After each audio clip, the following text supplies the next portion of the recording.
दर्शाती, वो करम देवता।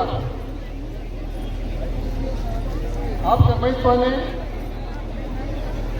जावा फूल और चावल कर्मदार को अर्पित करे, कर्म देवता को अर्पित करे।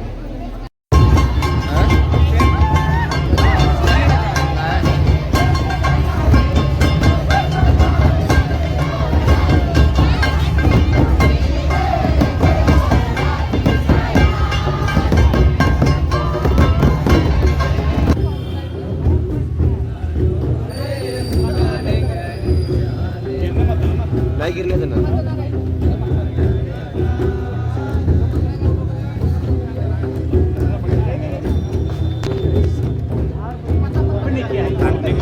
नहीं लग रहा। काय हुआ 3 बार में करना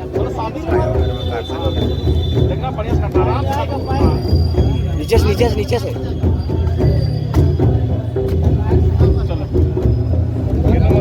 जमीन मत गिरना।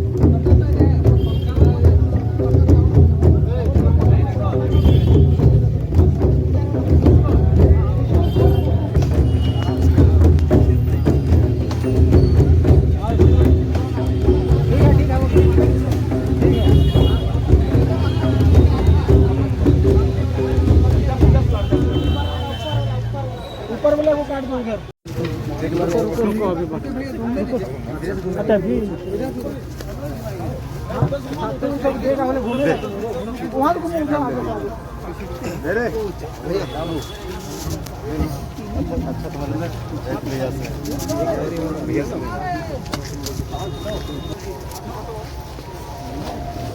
ये तो गया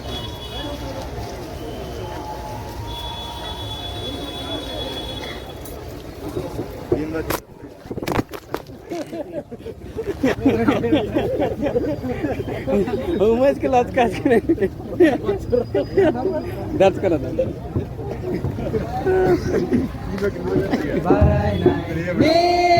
नायगनी कोई नायगनी बाराय नायगनी बाराय नायगनी बाराय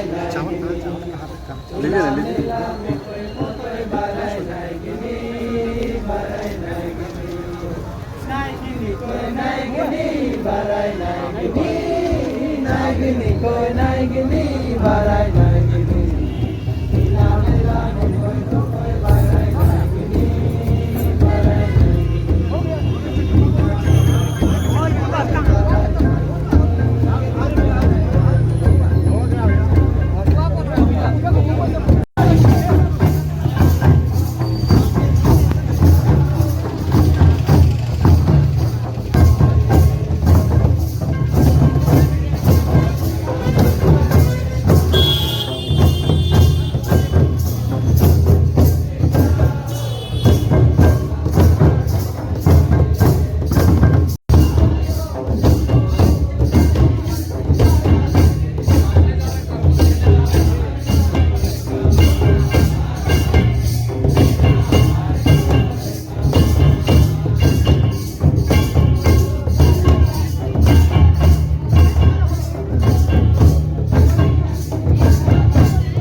हमारे बीच अखाड़ा में विराजमान होंगे।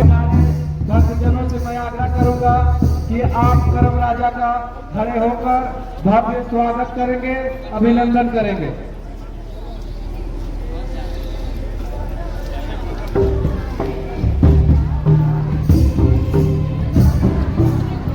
मैं आप लोग से आग्रह करूंगा कि करम राजा अखाड़ा में प्रवेश कर चुके हैं।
हमारे गौरव राजा पूजा स्थल के पास पहुंच चुके हैं, इसलिए आपसे गुजारिश की जाती है कि आप जितने जो हो सके पूजा स्थल के पास आ जाएंगे। सभी अभिनंदन करती है।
आप कहेंगे अपन करम, और फिर मैं कहूँगा केकर धर्म तो आप कहेंगे भाई का धर्म।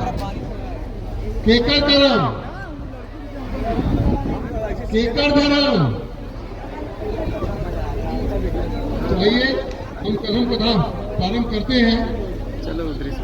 सदियों की बात है, बहुत साल पहले ननका ननकी नाम की एक दंपति थे। बहुत ही खुशहाल परिवार, बहुत अच्छी खेती बाड़ी, धन धान से परिपूर्ण परिवार, बड़े सुखद जीवन व्यतीत कर रहे थे।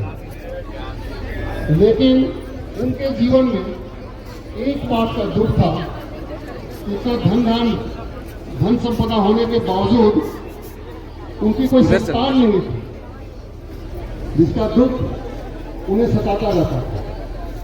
और उस दुख से दुखित होकर ननका ननकी ईश्वर के प्रति अपना ध्यान लगाने लगे, उनकी आराधना करने लगे। ऐसे ही एक दिन सावन का महीना था, और सावन के महीने में खेती बाड़ी चल रही थी, रोपने का काम हो गया था, और ननका रोपने का काम देखने के लिए, रोपण का खेत देखने के लिए अपने खेतों की ओर चला गया। जब खेतों की ओर पहुंचा, अपने लहलहाते खेतों को देखकर उसे बहुत खुशी हुई, लेकिन तुरंत ही उसे स्मरण हुआ कि मेरे खेतों का, मेरी धन संपदा का क्या होगा अगर मेरी संतान ही ना हो, मेरे बाद इसको देखने वाला कौन होगा। यह सोचकर वो दुखित हो, और दुखित होकर एक पेड़ के नीचे, खेत की आड़ में एक पेड़ था, वहीं वो बैठे बैठे उनको नींद आ, और झपकी लेते लेते उनके नींद में, सपने में देवता के दर्शन हुए। वो करम देवता था। आप समय पहले जावा फूल और चावल करम दाल को अर्पित करें, करम देवता को अर्पित करें।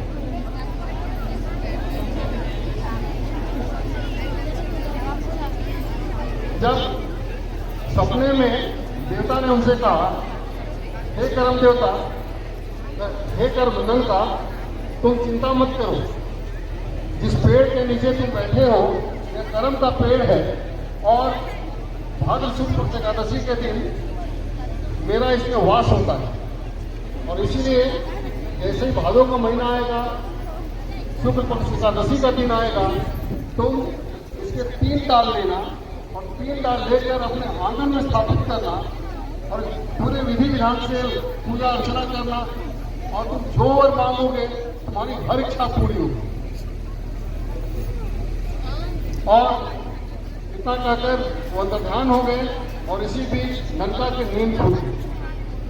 वो खुशी खुशी अपने घर की ओर लौटा, और लौटकर उसने ननकी से यह बात बताई कि हमें देवता ने सपने में दर्शन दिया है, और उन्होंने ऐसा संदेश दिया है कि हम लोगों को भाद्र शुक्ल पक्ष एकादशी के दिन करम डाल की पूजा करनी है, उसको स्थापित करना है।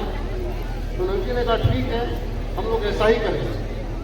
और जब भाद्र शुक्ल पक्ष एकादशी का दिन आया, तो भाद्र शुक्ल पक्ष एकादशी के दिन उन लोगों ने करम के 3 डाल लाए, पूरे विधि विधान से उसको स्थापित किया, और स्थापित करने के बाद उसकी पूजा अर्चना की।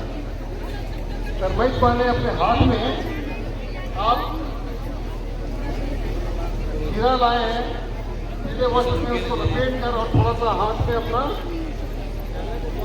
अरवा चावल और फूल ले लें। फिर पूजा अर्चना करने के पश्चात समय बीता, और समय के साथ उनके घर में संतानों की उत्पत्ति हुई।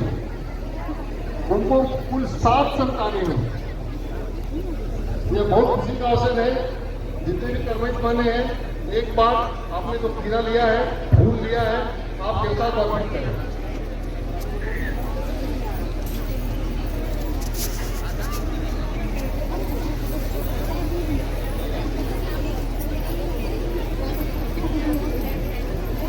तरह से ननका ननकी का परिवार पूरा हुआ। उसके बाद में 7 बच्चे पैदा हुए। उन्होंने बड़े का नाम, क्योंकि उन्होंने कर्म देवता की कृपा से इतनी संतानें हुई थी कि बड़े का नाम उन्होंने कर्मा रखा और छोटे का नाम धर्मा रखा। और बाकियों का नाम कहानियों में नहीं आता है, लेकिन उनके 7 बच्चे थे। हमारे गीतों में सातों भैया सातों कर्म गाड़े, इस तरह की बातें आती हैं। तो फिर इस प्रकार उनका जीवन बड़ा ही सुखमय हो चला, अच्छे से जीवन व्यतीत होने लगा।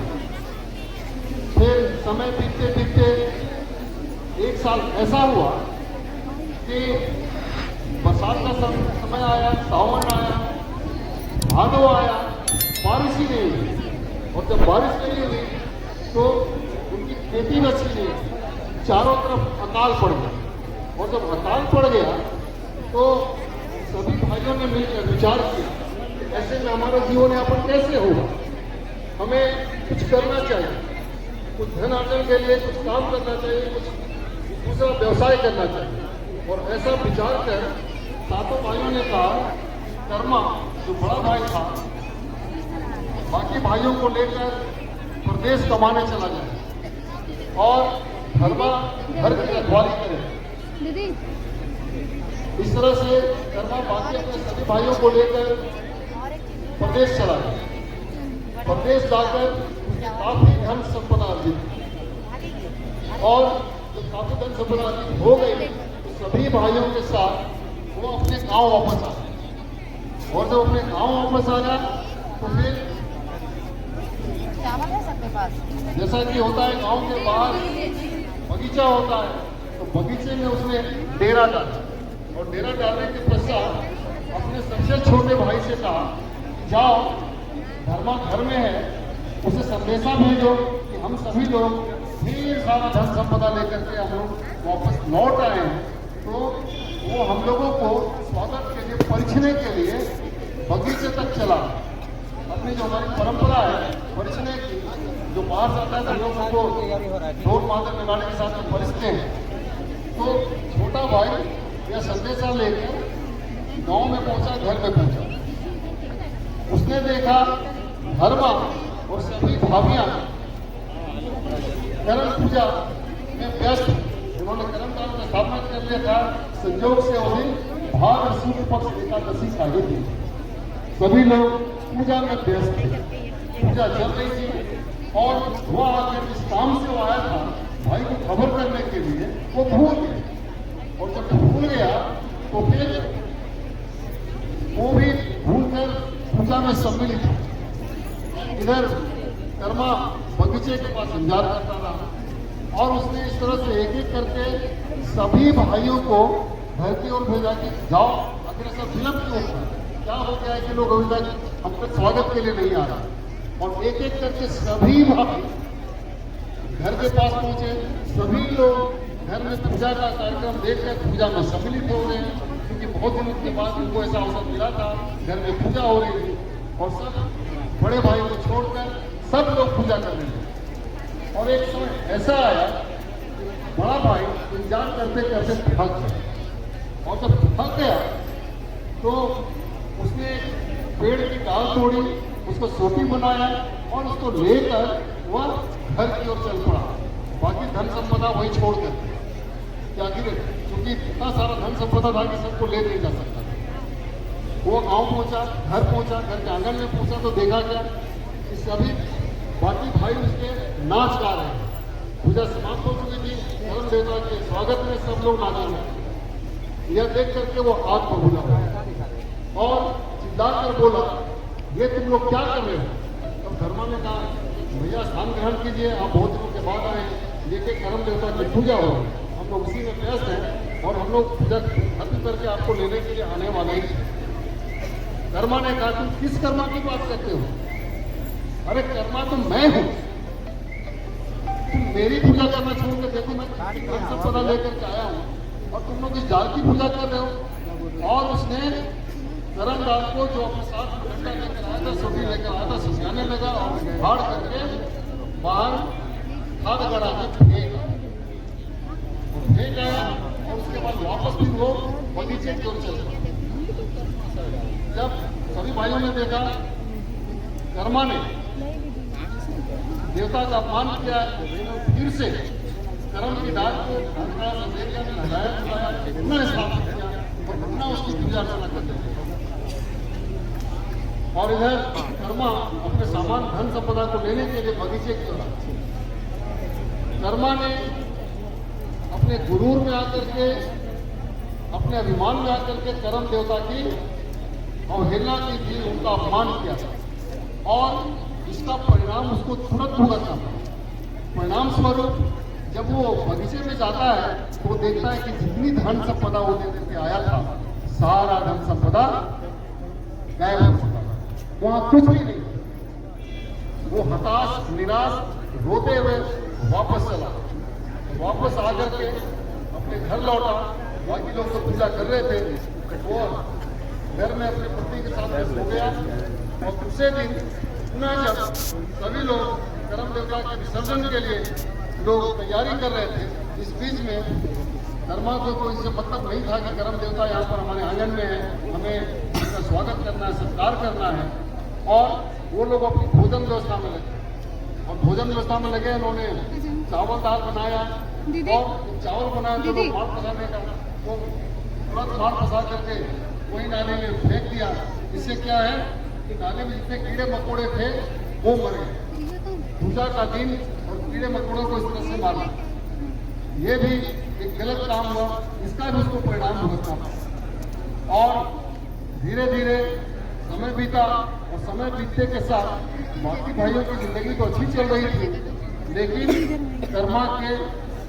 कर्मा की किस्मत खो गई। और परिणाम स्वरूप उसकी जितने भी खेत खलिहान थे उसमें अच्छी उपज नहीं होती थी, वह गरीब हो गई।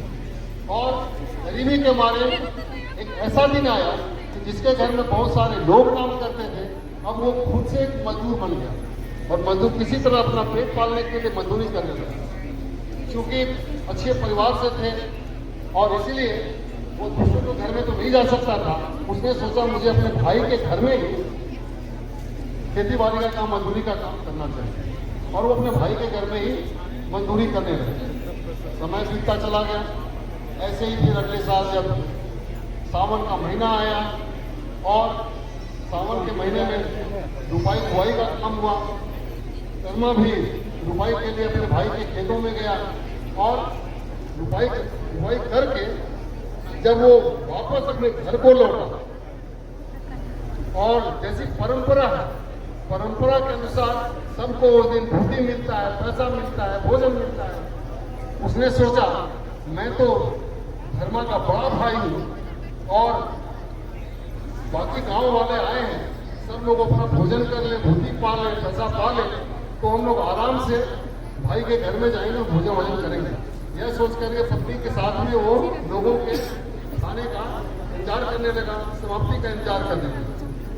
धीरे धीरे धर्मा के घर से आवाज आनी बंद हो गई। उसे लगा कि सारे जो गांव वाले हैं अपना काम करके खा पी करके जा चुके हैं। तो उसने सोचा चलो हम धर्मा के बड़े भाई हैं, तो जाना चाहिए, हमें भोजन करना चाहिए। जब धर्मा के घर में जाता तो क्या देखता है, वो देखता है कि सभी लोग जा चुके हैं, साथ ही साथ सभी खाना भी खत्म हो गया, सारा खाना खत्म है। वो बोला अपनी पत्नी के साथ चलो हम लोग घर की ओर चलते हैं। और भाई हमारी किस्मत, ऐसा क्या हो गया कि हमारे भाई के घर में पूरे गांव ने रोपा, पूरे गांव ने खाना खाया, लेकिन हमें थोड़ा सा भोजन तक नसीब नहीं हुआ। और वो कहा चलो हम लोग सो जाते, और वो सोने का प्रयास करने लगा। लेकिन भूखे पेट जिसको नींद आती है, उसकी आंखों में नींद नहीं थी। आधी रात को कर्मा और उसकी पत्नी दोनों भूख प्यास के मारे जब नींद नहीं आने लगी, तो उन्होंने विचार किया चलो हम लोग खेतों की ओर चलते हैं, और आज जितनी भी रुपाई हुई है हम लोग सबको उखाड़ लेंगे।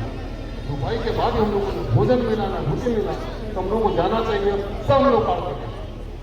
और जब वो खेतों में पहुंचा, और एक एक करके खेत से रोपे गए धानों को, रोपा हुआ धान को उखाड़ करके फेंकने लगा। एक क्यारी उखाड़ा, दूसरा क्यारी उखाड़ा, तीसरा क्यारी उखाड़ा, उखाड़ते अचानक जब आर के पास में पहुंचा और वो दोनों मिलकर पति पत्नी पीछे क्यों गए, वो क्या देखते हैं कि एक आदमी इनके द्वारा उखाड़े हुए धान के पौधों को फिर से लगाता जा रहा है। देख के डर गए और वो व्यक्ति श्वेत वस्त्र धारण किए हुए हैं। इनके डर में, इनके मन में डर महसूस हुआ और डर करके वो लोग उसके पास गए और उसके पैरों में गिर पड़े। भाई तुम कौन हो और हम लोगों ने इतनी देर से सारे धान उखाड़ फेंके, उसको तुमने फिर से स्थापित कर दिया। तब उसने कहा, हे कर्मा, मैं तुम्हारे भाई धर्मा, क्योंकि धर्मा धर्म कर्म में लगा रहता है, कर्म देवता की आराधना करता है, उसका पूजा पाठ करता है, तो मैं कर्म देवता का देवदूत हूं और तुम्हें जो भी इनका नुकसान पहुंचाने का कोशिश करेगा, मैं किसी तरह का नुकसान नहीं होने दूंगा। तो यह सुनकर दोनों गिड़गिड़ाने लगे। यह बहुत बड़ी घटना थी। आप अपने हाथों में अक्षत, चावल और जवा फूल लेकर कर्म देवता को अर्पित करें।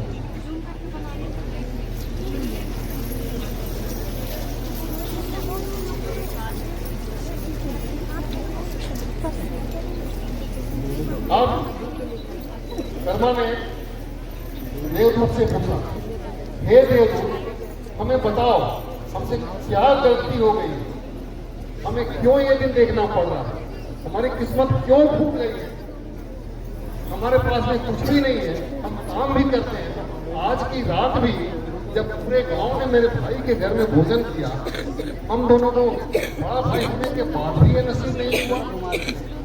तब देवदूत ने कहा, हे कर्मा, तुम भी अपने बाकी भाइयों की तरह कर्म देवता की उपासना करो और फिर जब अभी भाद्र शुक्ल पक्ष एकादशी का दिन आएगा, तुम भी बाकी लोगों की तरह कर्म के 3 डाल लाकर अपने घर में स्थापित करो और स्थापित कर पूरे विधि विधान से पूजा अर्चना करो, अपनी गलतियों के लिए क्षमा मांगो और तुम्हारा जो भी इच्छा है उस इच्छा के लिए अपना वर, ईश्वर तुम्हारी भक्ति से, तुम्हारी आराधना से अवश्य प्रसन्न हो और तुम्हारे भी दिन लौटे, तुम्हारे घर में खुशहाली है।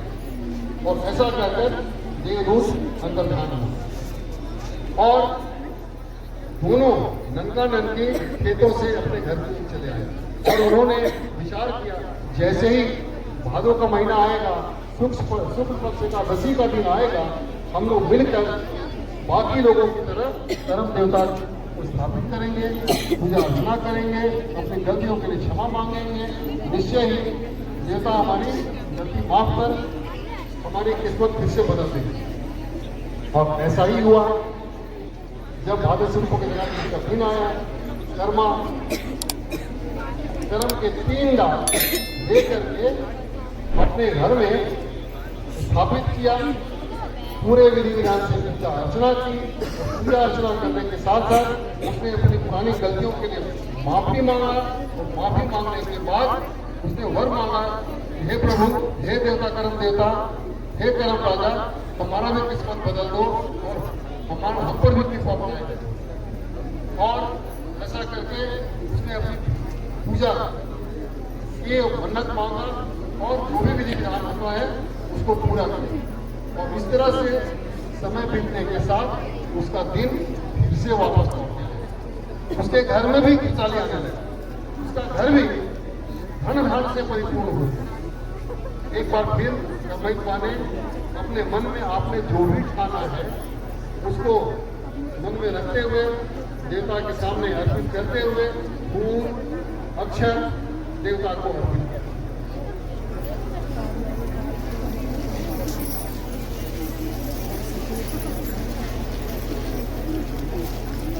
इस पूरी कहानी में कर्मा और धर्मा, कर्मा कर्म के प्रति, धर्मा धर्म के प्रति, जीवन में कर्म और धर्म दोनों का समान होता है। हम अगर कर्म करेंगे और धर्म के प्रति आस्था नहीं रखेंगे, ईश्वर के प्रति आस्था नहीं रखेंगे, तो हमारी मनोकामना कभी पूरी नहीं होगी। इसलिए अगर हमें अपनी मनोकामना पूरी करनी है तो हमें अपने धर्म के साथ साथ अपने जीवन में धर्म को भी स्थान देना चाहिए, देवता की आराधना करनी चाहिए और एक सदाचारी जीवन बिताना चाहिए। आप सभी छात्र छात्राएं हैं, यहाँ पढ़ने के लिए आए हैं, पूरी मेहनत करते हैं, आप खूब मन लगा कर पढ़ें, पूरी मेहनत करें। लेकिन मेहनत करने के बाद आप जब परीक्षा लिख के लौटते हैं तो क्या करते हैं? हे भगवान, हमने परीक्षा लिख दिया, अच्छे से पास कर। तो ऐसा ही ये ईश्वर के प्रति अपनी आस्था है, भक्ति है, उन पर विश्वास है। तो आप भी अपना कर्म करते जाएं और साथ साथ धर्म के प्रति अपनी आस्था बनाए रखें। आप सभी का जीवन अवश्य सफल हो। और इन्हीं शुभकामनाओं के साथ मैं अपनी कहानी अंत करता हूँ। बहुत बहुत धन्यवाद। परम देवता की जय। आप सभी को मेरा जोहार। जोहार।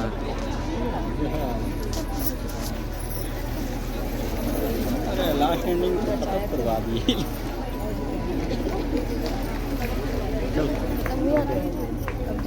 चलो चलो बहुत ज़्यादा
Thank you.